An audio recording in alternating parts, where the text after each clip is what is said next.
Интуиционализмот представува поширока концепција за универзалноста на човековите сознајни и духовни моќи, отпор против нагласениот рационализам на логиката и владењето на екзактниот метод на науката. Главен представник на интуиционализмот е Анри Бергсон, роден 1859 година, живел до 1941. Бил најпознат париски професор, наречен филозоф-поет, заради стилот на неговото пишување. Неговите најважни дела се Творечката еволуција, есеј за непосредните факти за свеста, за смејата, два извора на моралот и на религијата.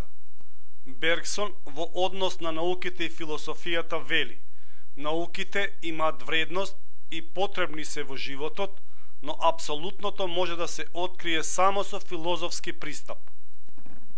Својата инспирација ја наоѓа од идеите за слободата на творештвото.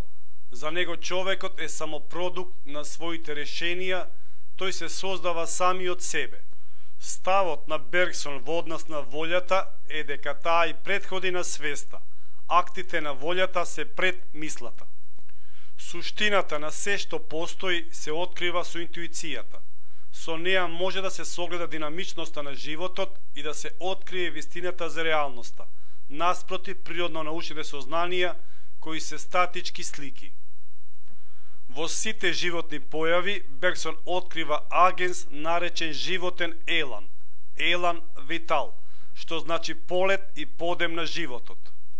Според Бергсон постојат две основни етички тенденции. Првата е попримитивна и уште доминантна во општеството, изразена со притисок врз личноста да реализира нужни морални норми, затворен морал. Втората настанала подосна и резултат на духовните човечки квалитети се представува со прогресивниот дух на слободните личности, отворен морал. За Бергсон, висшиот тип на луѓе представуваат исклучителни личности, херои на животот кои понудуваат представа за апсолутна моралност. Морал не широко познат во општеството, чиј извор не е заедницата, туку нивната интуиција.